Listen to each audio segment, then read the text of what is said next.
Well, hey everyone, thanks for tuning in and watching this. I'm here with Josh Plant from Church on the Drive and excited to have a conversation. Josh, thanks for taking the time. Awesome. Yeah. Thank you for having me. It's awesome. I'm excited to Yeah, be talking about stuff. absolutely. Hey, if we could, can we just share your role at the church and how long you've been there for? Yeah. I am the pastor here at Church on the Drive. I was the associate pastor for about 5 years before. So I'm like rolling in through my third year right now. I can't believe it. It flies by.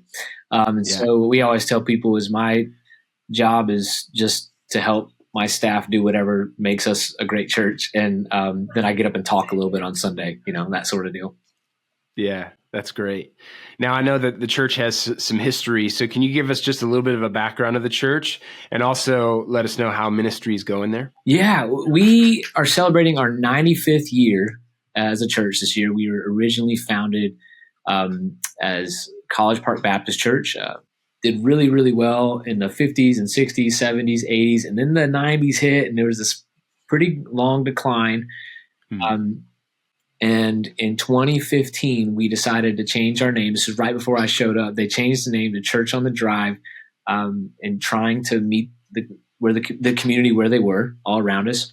But the mission has never changed, right? And we just reworded it a few times, but it all comes from Matthew 28:19 through 20. So what we say around here is we want to lead people in a growing relationship with Jesus, and that's what our heart. That's what we want to do, and that's what we think we exist for.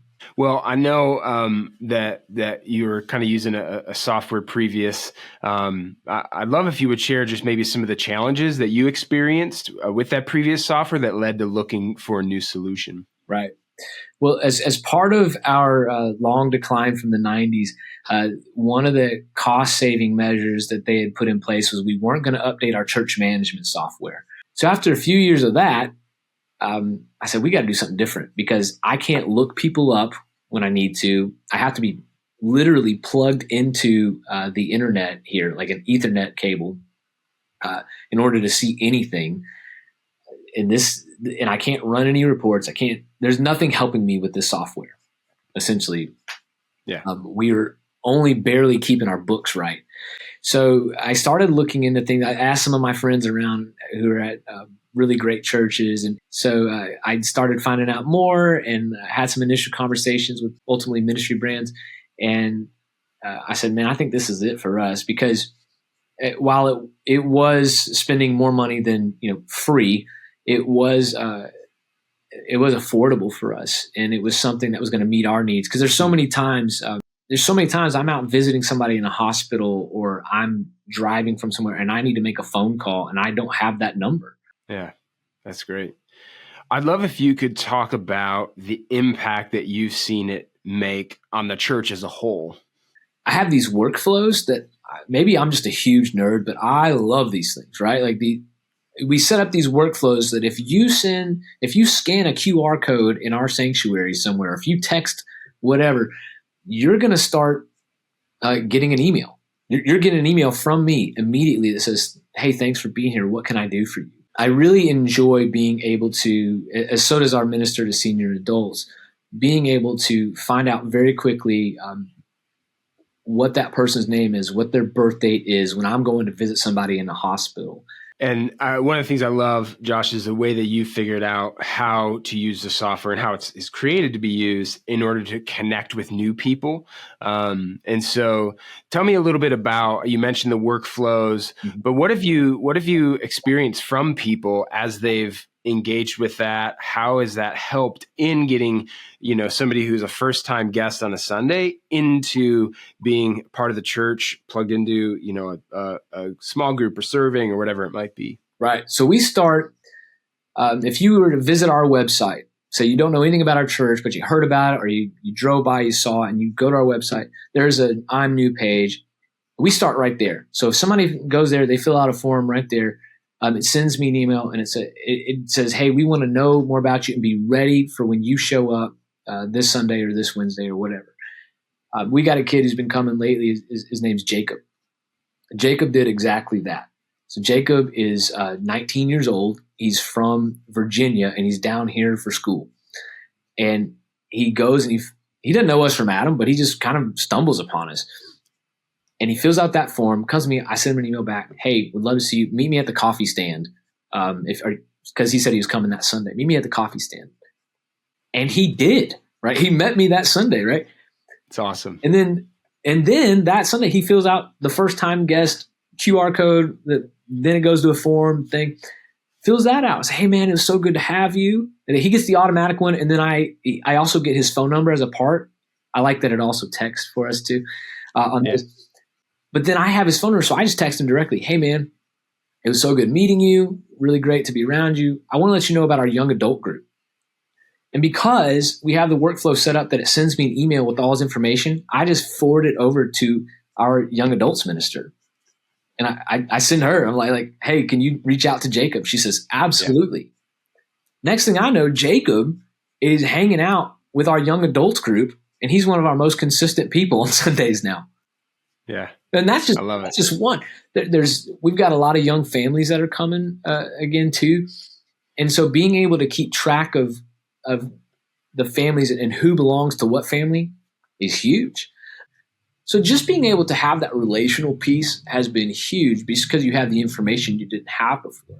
Now, obviously, with giving too, we have a workflow set up. When somebody gives for the first time, there's an automatic email that says, hey, thank you so much for trusting us with this. We're going to do this with it. And we hope you'll keep giving, right?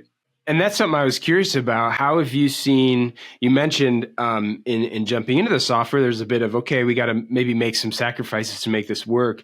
But how have you seen it affect stewardship, generosity, and giving in the church? It's been helpful because a maxim I think you can live by in any organization is what gets celebrated gets done. So when we are able to celebrate that you gave for the first time, you're more likely to give again. And when we're able to keep track that these families are giving consistently at the end of the year, and we've done this recently, we can write a note and say, hey, thank you so much for giving consistently. Like we just sit down and write a handwritten note.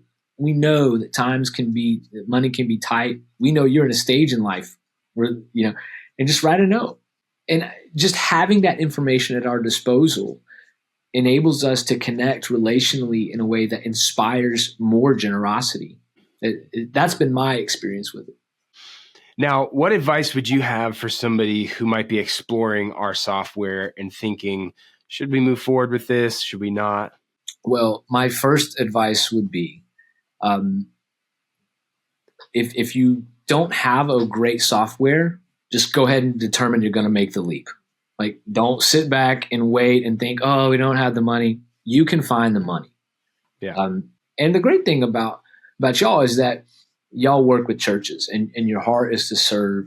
And that's come through for us. I remember we had a training session here at the church as like a regional roadshow, and just hearing the different speakers who worked with y'all and who were experts in the software. Like, well, what do you do when you're not working for them? They're like, oh, I'm serving at my church and I'm helping out. Like I work with the kids team, or I work on the tech team. You're like, okay, these are people just like us, and they want us to succeed. So I would say first, determine you're going to make the leap if you can, and then look for people. Look for an organization that's going to serve you the way that a church deserves to be served. I think this one does, but look for that. Yeah. And then I would say, don't be afraid to try something new. We get so, especially in church life, man, we get so stuck in ruts and processes. It's got to be this, and like, okay. I realize that the bigger the church, the more it's like turning a battleship, But don't be afraid to start something new. This software, in my opinion, is pretty easy to learn as you go along. And there's people to help you when you don't know what to do. Well, I really appreciate you taking the time to share with us, and appreciate the work that you're doing at Church on the Drive and the ministry going on there. We're glad to partner with and serve you, and thankful for your time today. Thanks for having me.